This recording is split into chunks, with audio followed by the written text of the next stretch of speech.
Darnell Washington was 42 years old, and to everyone who knew him, he was exactly what he appeared to be: a maintenance supervisor, a modest house, a 7-year-old truck, a man his wife had quietly decided wasn't enough. Tasha had stopped pretending somewhere around year 7. The warmth became performance. The respect became contempt she didn't bother to fully conceal. He told himself it was a season. He was wrong. He came home early one Tuesday evening to find her laptop open on the kitchen table. He reached to close it. The email's subject line stopped him cold. Filing timeline. D. Washington asset disclosure. His wife had retained a divorce attorney. She had built her case. She had submitted a financial picture of their life: the house, the truck, the $47,000 in their joint accounts, and believed she knew exactly what she was walking away from. What Tasha Washington did not know was that her husband was the silent founder and majority owner of a $2 billion logistics company, and that the man she had just filed against was not the man she thought she married. Standing in that kitchen, reading every word, Darnell made a decision, and she had absolutely no idea what was coming. Before we jump into the story, comment where in the world you are watching from and subscribe, because tomorrow's story is one you need to hear. Darnell Washington woke before his alarm, as he had every morning for the past 15 years. The bedroom was still dark, the first hint of dawn barely touching the edges of the curtains. Beside him, Tasha slept facing away, her breathing steady and distant. He slipped out of bed without disturbing her and padded downstairs in his socked feet. The coffee maker hummed to life under his familiar touch. While it brewed, he stood at the kitchen window, watching the street slowly emerge from darkness. Their neighborhood was modest, single-story homes with small yards, the kind of place where people worked hard and kept to themselves. The coffee finished brewing. Darnell poured it into his thermos, the same one he'd carried for 7 years. He returned upstairs, kissed Tasha's cheek softly. She stirred but didn't wake, didn't reach for him like she used to. His F-150 started with a low rumble. The truck was approaching 100,000 miles, but he maintained it meticulously. The early morning traffic was light as he drove to the distribution facility where he'd worked since before his marriage. The security guard, Marcus, waved him through the gate. "Morning, Mr. Washington." "Morning, Marcus. Your boy still playing ball?" "State championships next week." Darnell nodded approvingly. "Let me know how it goes." Inside, the facility was already humming with activity. Loading docks filled with trucks, forklifts moving in precise patterns across the concrete floor. Darnell did his morning walkthrough, noting everything that needed attention. A hydraulic leak on Dock 4, slow but steady. The new hire, Tommy, rushing his safety checks. Karen from accounting on a conference call, massaging numbers for corporate like she did every Tuesday. The workers nodded respectfully as he passed. They trusted him because he knew every inch of the building, could diagnose problems by sound alone, and never asked anyone to do something he wouldn't do himself. His coveralls were clean but worn, his boots sturdy and practical. At lunch, he sat in his small office and opened the sandwich he'd packed. His phone buzzed with a text from Tasha. "Dinner with the Hendersons tonight?" He typed back, "Can't. Late shift." It wasn't true, but the thought of another evening watching Tasha perform warmth for their neighbors while treating him like furniture was more than he could bear today. The afternoon brought news of a facility-wide shutdown. A major electrical system needed immediate repair, and safety protocols required evacuation. Darnell coordinated with the emergency team, ensured all personnel were accounted for, and found himself heading home 3 hours early. The house was quiet when he arrived. Tasha's Audi wasn't in the driveway, probably still at the gym where she taught spin classes to women who shared her carefully cultivated image of success. The lease payment for that car appeared on their credit card statement every month, along with her salon appointments and designer workout gear. He walked into the kitchen, intending to start dinner. Tasha's laptop sat open on the table, screen still bright. As he reached to close it, protecting her privacy as he always had, a subject line caught his eye. Filing timeline. D. Washington Asset Disclosure. The sender was unfamiliar. Caldwell and Associates, LLP. Darnell stood very still, his hand hovering above the laptop. The house seemed to hold its breath. In 15 years of marriage, he had never invaded Tasha's privacy. He had built his entire life around respecting boundaries, maintaining careful distances, protecting what mattered. But something in him had known this moment was coming, had felt it in the way she stopped reaching for him in the morning, in the dismissive tone that crept into her voice, in the way she looked past him when he spoke. He pulled out a kitchen chair and sat down. The wood creaked slightly under his weight. Outside, a neighbor's dog barked. A car drove past. The world continued its ordinary rhythm, while Darnell Washington, maintenance supervisor, husband of 15 years, owner of a secret empire, opened his wife's email and began to read. The emails stretched back 3 months, each one more deliberate than the last. Darnell scrolled through them slowly, his face unchanged. The most recent message outlined a filing timeline, complete with asset disclosures that made his life seem small and predictable. Their house, valued at $310,000, mortgage balance $190,000, his Ford F-150, her leased Audi, a 401k from the distribution center worth $83,000, joint checking and savings totaling $47,000. The life of a maintenance supervisor laid out in clean spreadsheet columns. Tasha's attorney had already drafted the preliminary paperwork. They planned to serve him at work, a detail that made something quiet and hard settle in Darnell's chest. Not anger, exactly, just certainty. He opened another email thread, this one discussing strategy. Given his income level and asset profile, the attorney wrote, we should be able to secure a favorable settlement without significant resistance.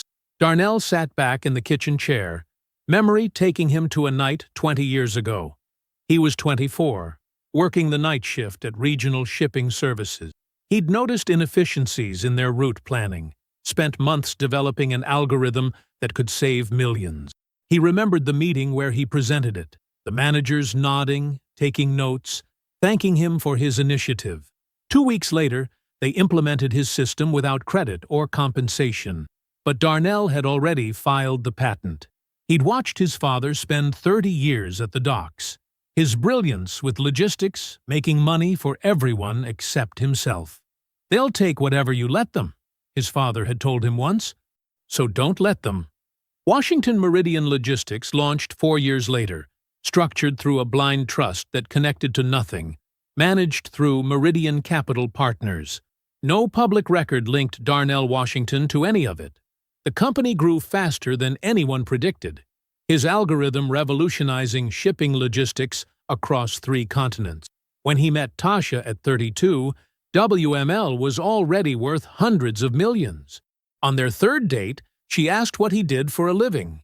He told her he supervised maintenance at a distribution center, had some investments that provided extra income. Her eyes had slid past the first part, catching only on investments. But she never asked for details. Not during their courtship, not after their wedding, not once in 10 years of marriage. He'd found that telling then. He found it devastating now. Darnell closed the laptop precisely as he'd found it. Upstairs, he showered, the hot water beating against his shoulders as he processed what he'd learned. The marriage he'd been trying to save had been dead longer than he'd admitted.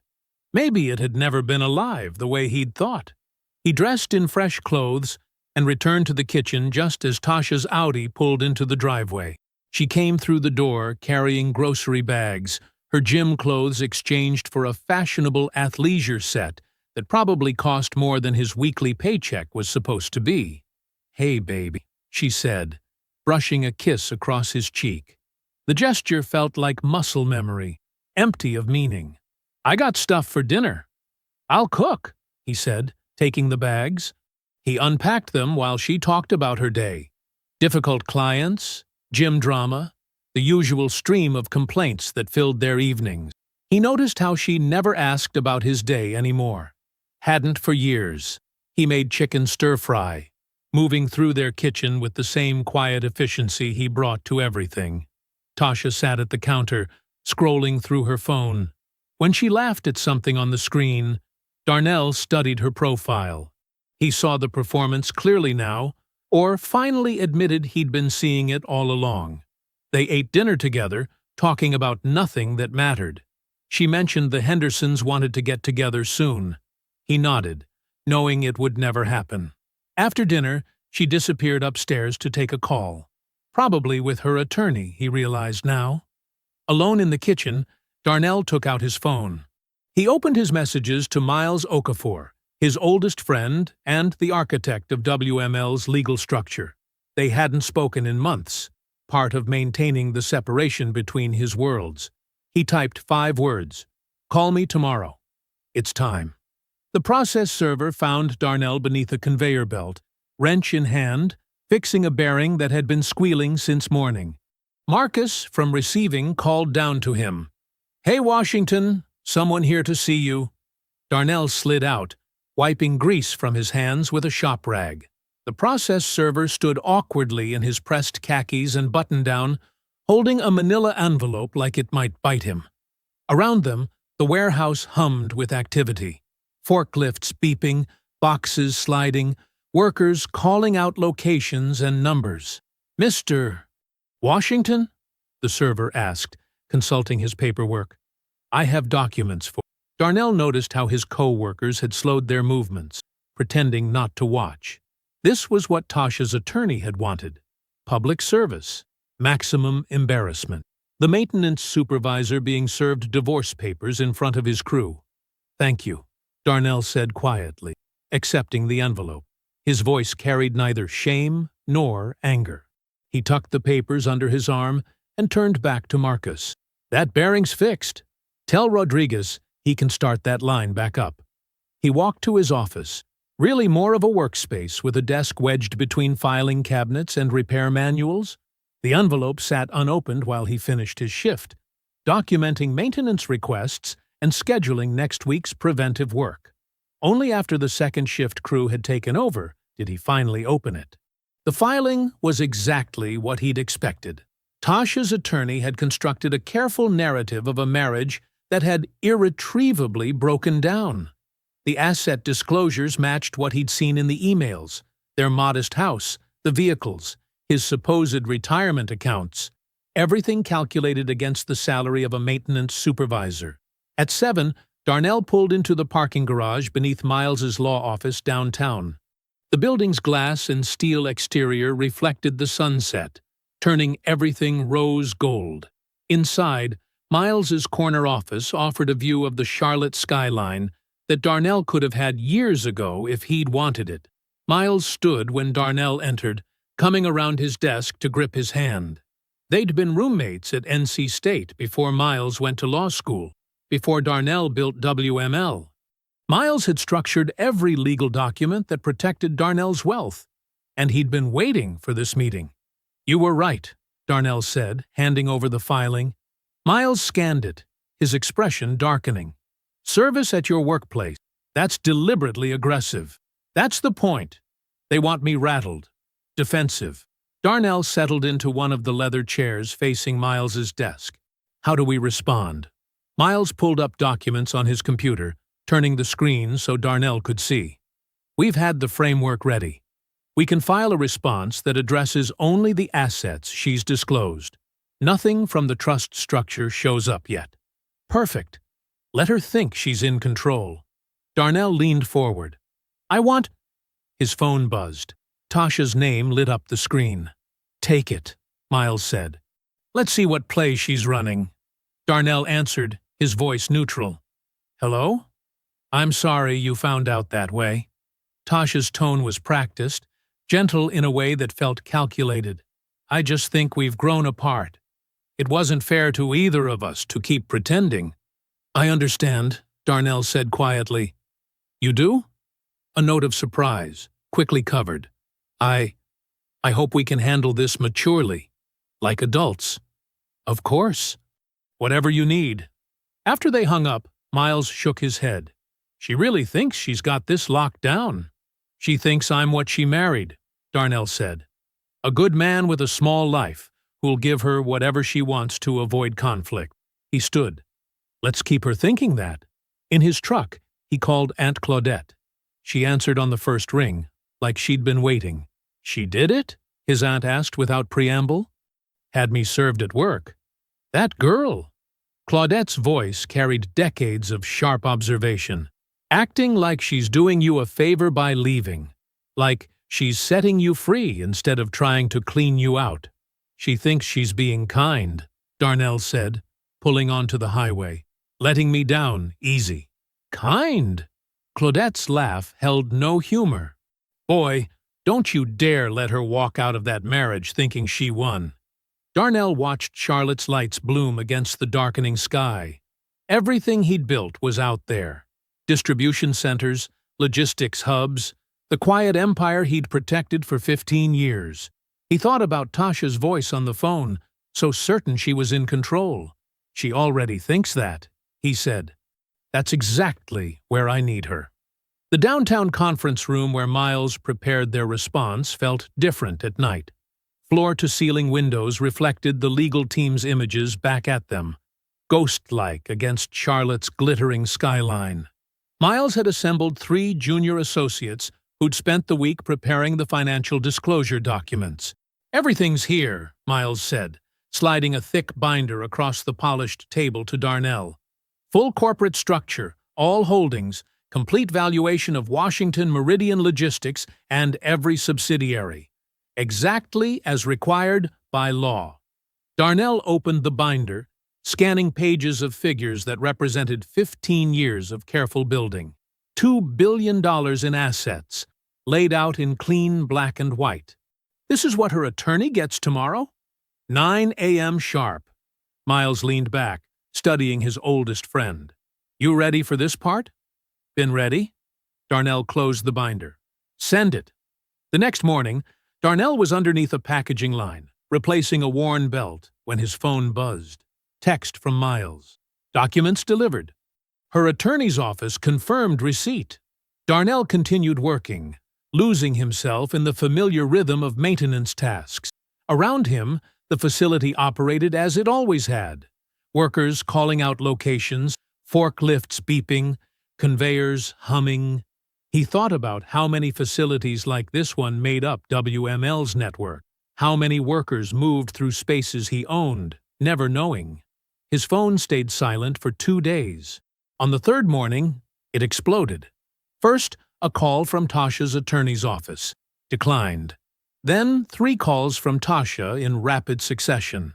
Darnell let them go to voicemail while he finished replacing a hydraulic line. When he finally listened to the messages, Tasha's voice progressed from confusion to fury to something approaching hysteria.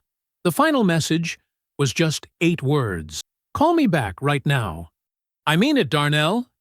He waited until his lunch break, then called from his office. She answered on the first ring. What is this? Her voice shook. What are these documents? Standard financial disclosure, he said calmly. Required by law in divorce proceedings. Required by... She made a sound between a laugh and a sob. $2 billion? You're telling me you've been worth $2 billion this whole time? The valuation's actually a bit conservative, Darnell said, unwrapping his sandwich. But yes, that's accurate. How? Her voice rose. How is this possible? You fix conveyor belts for a living. I do fix conveyor belts, he agreed. I also own Washington Meridian Logistics. Have since, before we met.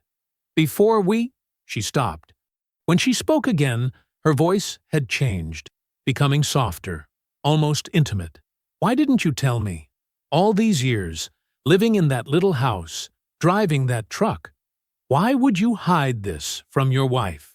I'm happy to discuss all of this in mediation, Darnell said, his tone remaining professional. With our attorneys present. Attorneys? Darnell, I'm your wife. We can figure this out together. Just you and mediation, he repeated quietly. Have your attorney contact Miles to schedule. He ended the call and finished his lunch, reviewing maintenance schedules for the afternoon shift. His phone buzzed twice more. He didn't check it. That afternoon, Miles called. Need you to come by the office. There's something you should see. In Miles's conference room an hour later, Darnell studied the documents spread across the table. Bank statements, transfer records, a timeline constructed by Miles's forensic accounting team. They were looking for hidden assets on your side, Miles explained.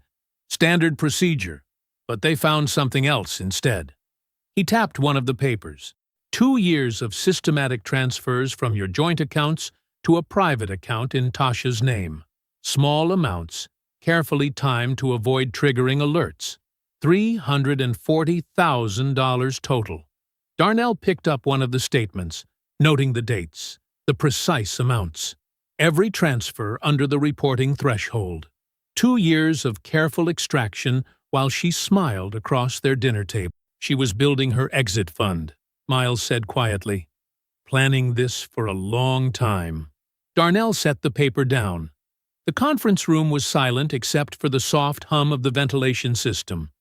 Outside the windows, the sun was setting behind Charlotte's towers, painting the sky in shades of orange and purple.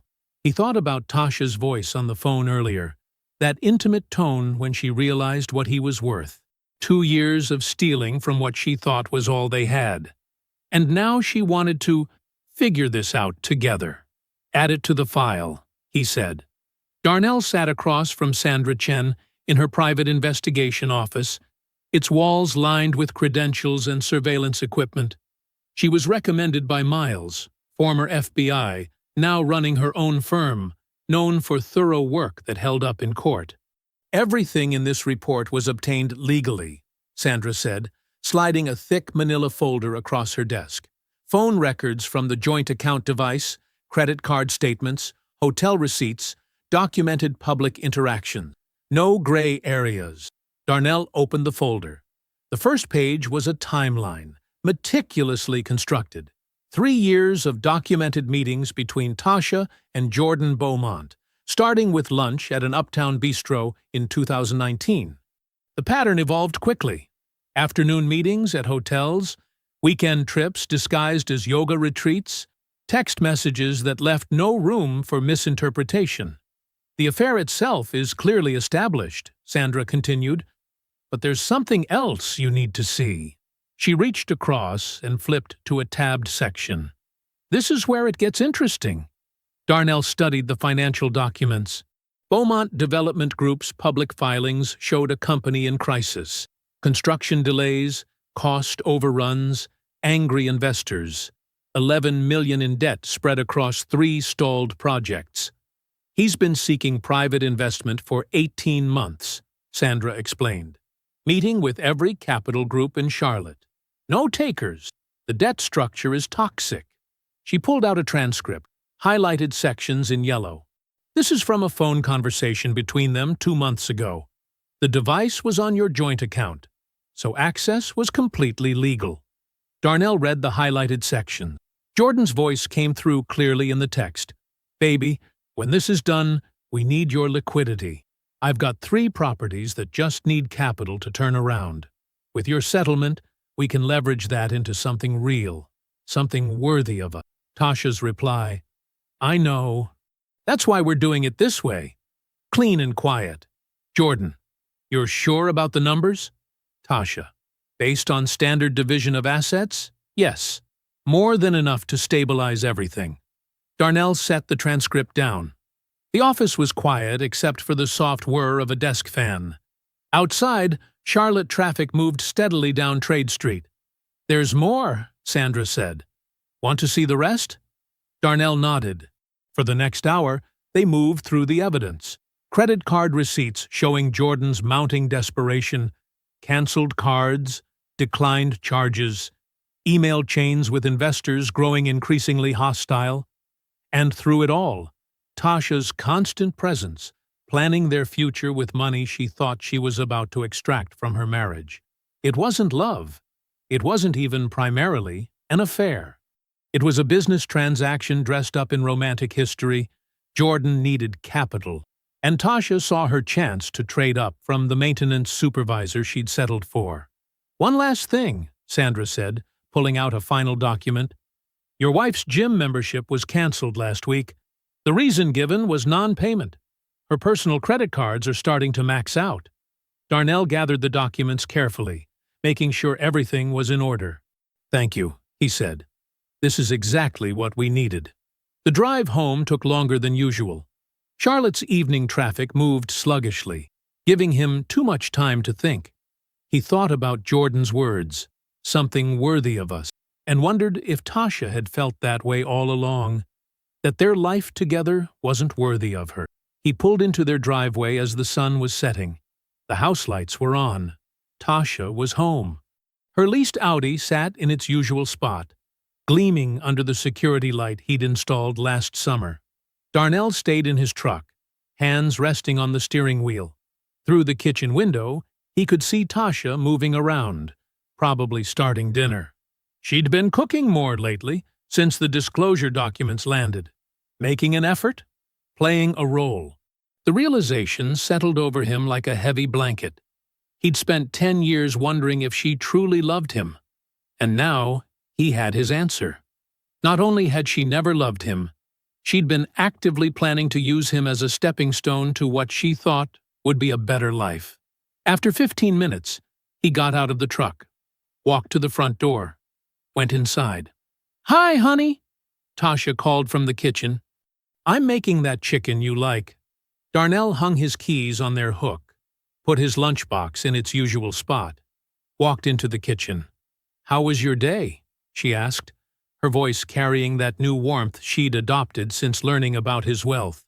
He looked at her, really looked at her, and saw with perfect clarity that she was performing, had always been performing.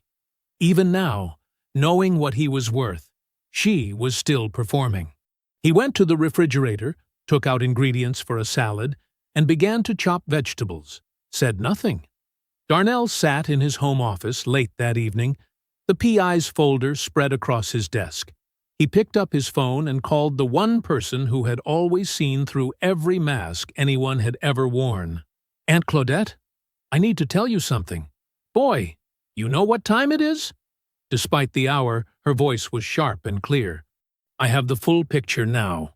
Darnell's voice was steady. "About Tasha. About all of it." There was a rustling sound as Claudette settled into her favorite chair. "Tell me everything." For the next 30 minutes, Darnell laid it out methodically. The affair with Jordan, the systematic theft of $340,000, the coordinated plan to use divorce settlement money to save Jordan's failing business. Claudette listened without interrupting, but he could hear her breathing change as the details accumulated. "That woman," Claudette finally said, "has been playing chess with checkers pieces. She really thought she could outsmart you?" "She thought she was married to a maintenance supervisor." "No." Claudette's voice carried decades of observation. "She thought she was married to someone who wouldn't fight back. That's different." She paused. "Have you talked to Rosalind yet?" "No, but I need to." "You do," Claudette agreed. "That woman has always treated you right. She deserves to hear it from you, not from court documents or gossip." The next morning, Darnell called Rosalind and invited her to lunch at a quiet restaurant in Dilworth, away from their usual social circles. She arrived exactly on time, dressed carefully as always, carrying the dignity of a woman who had raised her daughter alone and done her imperfect best. "Something's wrong," she said, as soon as she sat down. "I can see it in your face." Darnell nodded.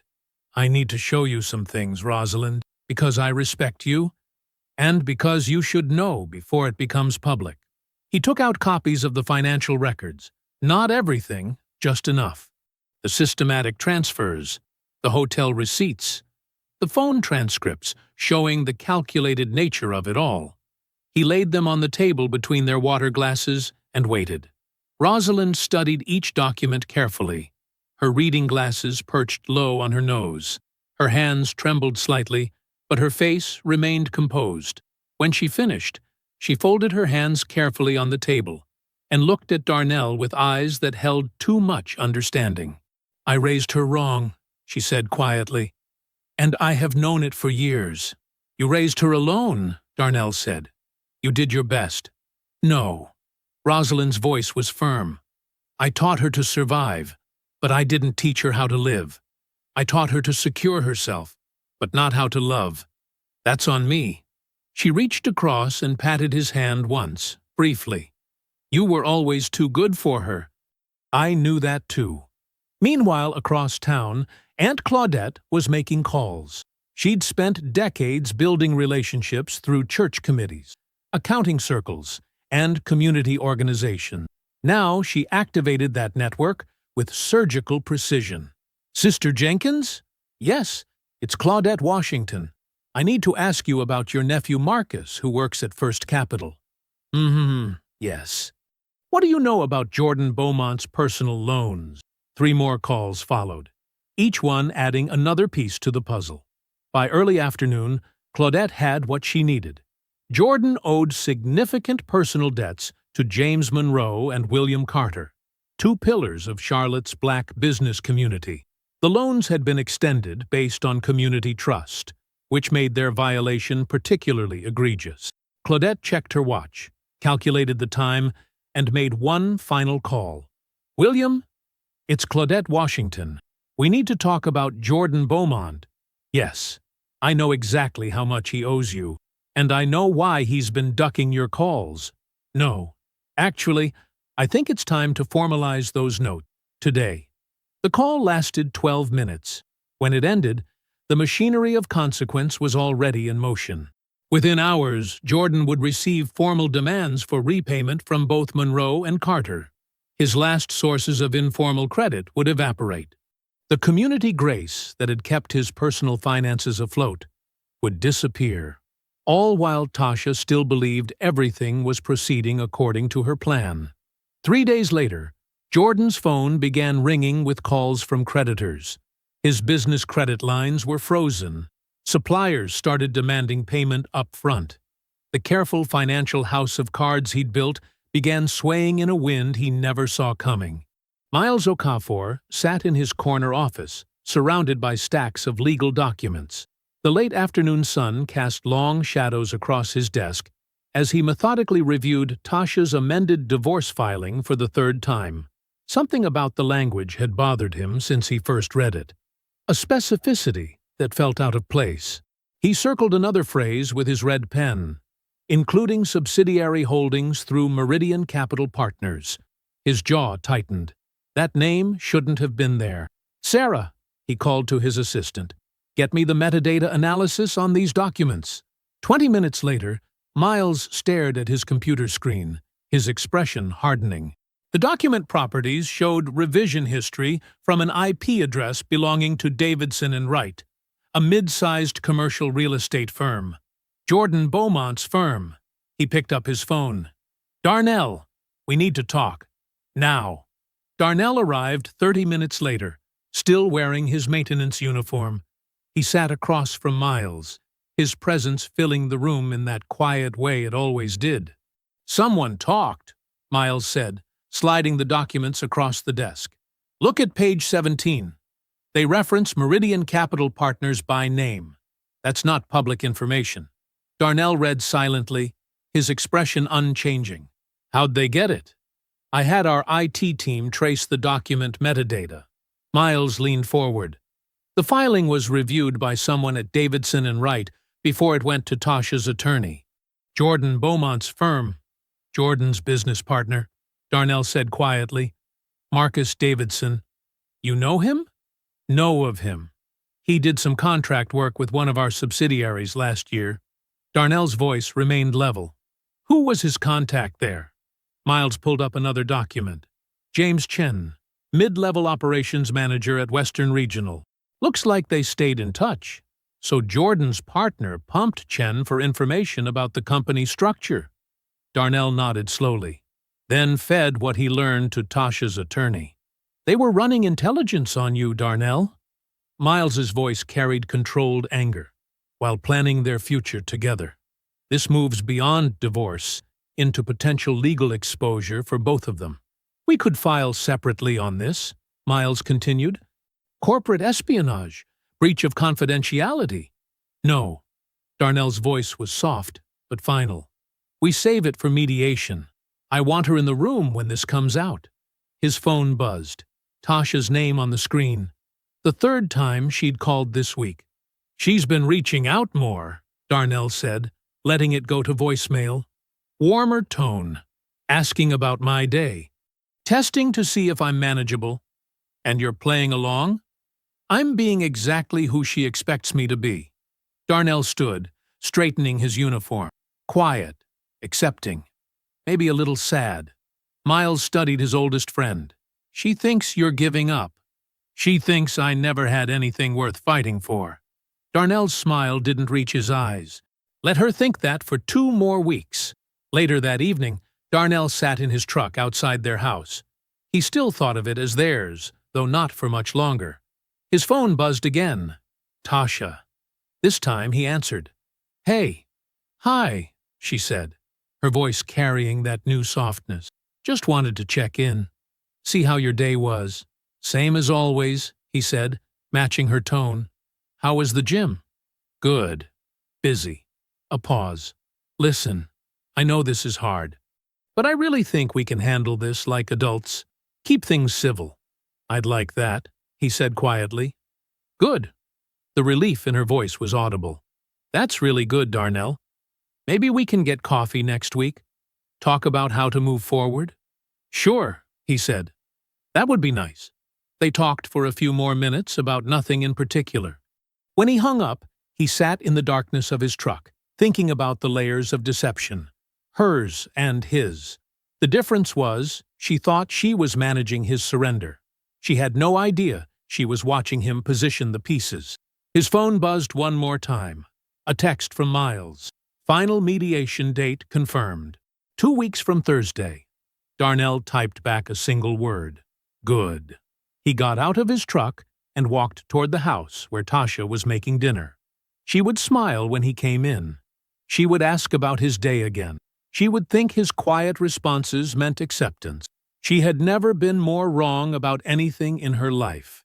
The 43rd floor of Okafor and Associates commanded a stunning view of downtown Charlotte, but Tasha Washington barely noticed as she strode down the marble hallway beside her attorney. Her heels clicked with precise confidence against the floor, a sound she had always loved, the soundtrack of a woman who knew exactly where she was going. She wore a cream-colored Saint John knit suit she'd bought specifically for this day. Her hair swept into an elegant chignon. Every detail had been considered, calculated. She'd even practiced her expressions in the mirror that morning, concerned but composed, dignified in the face of an unfortunate but necessary ending. The conference room door opened. Tasha registered several things in rapid succession. The polished mahogany table, the wall of windows overlooking the city, and Darnell, a version of him she had never seen before. He sat perfectly still in a charcoal Tom Ford suit that fit him with devastating precision. His hands were folded on the table, no papers or files in front of him. Just those hands, steady and patient. The same hands she'd watched fix appliances and change oil for 15 years. But everything else about him was different. His posture, his presence, the way he filled the room without moving. He didn't stand when she entered. He didn't smile. He simply watched her with eyes that held nothing she recognized. Miles Okafor sat beside him, impeccable in navy, a single leather portfolio on the table before him. 2 other attorneys Tasha didn't recognize flanked them like sentries. She took her seat across from Darnell, smoothing her skirt with hands she forced not to tremble. Her attorney arranged her files with practiced efficiency. "Thank you all for being here," Miles began, his voice carrying the precise warmth of someone who had already won. "We'll start with standard procedural matters." He walked them through preliminary details, with professional courtesy. Tasha found herself watching Darnell's hands, still folded on the table. The same hands that had held hers at their wedding.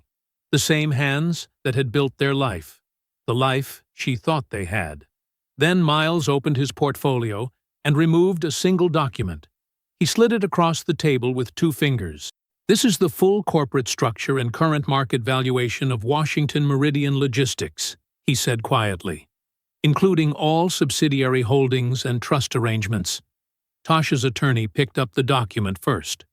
Tasha watched the other woman's face as she read, watched her expression shift from professional neutrality to something else entirely. After 30 seconds, she passed the document to Tasha. The numbers blurred before her eyes. Billions. The word subsidiaries. Phrases like controlling interest and blind trust structure. She forced herself to focus, to actually read, and felt the floor tilt beneath her. She looked up at Darnell. He met her gaze with that same steady patience she had always mistaken for acceptance. "You want to ask me?" he said, his voice soft but carrying easily across the table. "Why, I didn't tell you." The silence stretched. Tasha's throat had closed around whatever response she might have made. "I didn't tell you," he continued, "because I needed to know what you would do if you thought I had nothing." His eyes never left hers. "Now I know." Miles opened his portfolio again. "We'll proceed with the documentation in sequence," he said, his tone purely professional, beginning with the unauthorized transfers totaling $340,000 from joint accounts to Ms. Washington's private account over the past 2 years. He placed another document on the table. Tasha recognized her own bank statements, annotated with precise red circles around each transaction. "Following that," Miles continued, "we have documented evidence of an ongoing extramarital relationship with Jordan Beaumont, including meeting records, communications, and financial interaction." More papers joined the first. Of particular interest is the coordinated financial intelligence operation conducted through Mr. Beaumont's business partner, Marcus Davidson, utilizing unauthorized corporate contacts to obtain confidential information about WML's structure. The documents kept coming, each one precisely labeled and annotated. Text messages, emails, phone records, meeting timestamps, a comprehensive dismantling of every move she'd thought was hidden. "This activity," Miles said, his voice still professionally neutral, culminated in the amended divorce filing containing privileged corporate information obtained through what could be characterized as fraudulent means. Tasha's attorney shifted in her chair. "I'd like to request a brief recess," she said, her voice tight with controlled alarm. "Of course," Miles replied smoothly. "Shall we say 15 minutes?" Tasha sat perfectly still, her spine rigid, her hands clenched in her lap. She felt her carefully constructed world collapsing with the precise, devastating methodology of a controlled demolition. Every assumption, every calculation, every confident step that had led her to this room, all of it crumbling under the weight of what she had never known. And still, Darnell watched her with those quiet eyes that had seen everything all along. The conference room felt smaller when they returned. Tasha's attorney leaned close to her client, whispering something urgent that made Tasha's shoulders stiffen. The woman's normally confident posture had collapsed into something defensive, almost protective. She arranged her papers with hands that weren't quite steady. Miles waited until everyone was seated before speaking. "We're prepared to present terms," he said, his voice carrying that same precise, professional warmth. He removed a document from his portfolio and began to read. "Ms. Washington will retain all personal assets she brought into the marriage," he stated, each word measured and clear. "This includes her jewelry, personal effects, and family heirlooms." He paused, allowing the words to settle. "Additionally, her current vehicle will be purchased outright, with title transferred solely to her name." Tasha's hands were folded tightly in her lap, her knuckles white against the cream of her suit. She didn't look at Darnell. The proposed settlement figure, Miles continued, has been calculated based on the asset disclosure Ms. Washington's team originally filed. He placed a document on the table. As you can see, this represents a fair division of the marital assets as they were presented in your initial filing. The number on the page was modest by any standard, appropriate for a maintenance supervisor's divorce settlement. It was a fraction of what Tasha had planned for, had counted on, had already mentally spent. However, Miles added, his tone unchanging, we must address the documented dissipation of marital assets. He produced another paper. The $340,000 in unauthorized transfers from joint accounts will be offset directly against the settlement figure. The math was brutal in its simplicity. When the numbers settled, Tasha would walk away with less than she'd brought into the marriage. 10 years, reduced to negative equity. Her attorney reviewed the documents with practiced efficiency, her lips pressed into a thin line. There was nothing to argue. Every figure was documented, every calculation precise. The legal exposure from the fraudulent intelligence gathering alone made any counter-argument impossible. We'll need a moment to review, her attorney said, but her tone carried no fight. Of course, Miles replied. The room fell silent except for the soft rustle of papers. Tasha stared at the settlement figures, her face a mask of controlled devastation. Darnell watched the city through the wall of windows, his expression unchanged. 10 minutes passed before Tasha's attorney straightened the papers and placed them carefully on the table. The terms are... She paused, choosing her words. The terms are acceptable. Miles produced the final documents with fluid efficiency. We've prepared everything for immediate execution, he said. Once signed, the agreement becomes binding. The scratch of pens filled the room. Tasha's signature was sharp, angular, a last assertion of control that changed nothing. Her attorney signed next, then Miles, then the other lawyers as witnesses. We'll file these with the court today, Miles said, gathering the documents. You'll receive certified copies within 3 business days. The meeting ended without ceremony. Darnell stood, buttoned his jacket with practiced ease, and shook hands with both attorneys. His movements were precise, unhurried. He collected his single folder from the table and walked to the door. He didn't look at Tasha. There was nothing left to see. In the hallway, Miles fell into step beside him. They walked in professional silence to the elevator bank. As they waited, Miles's phone buzzed. He checked it, then looked at Darnell. Jordan Beaumont's development company just filed Chapter 7, he said quietly. Those debts Claudette helped surface? They were called in this morning. The whole thing's collapsing. The elevator arrived with a soft chime. Darnell stepped in, pressed the lobby button with the same steady hands that had sat folded on the conference table. He watched the floor numbers begin their descent.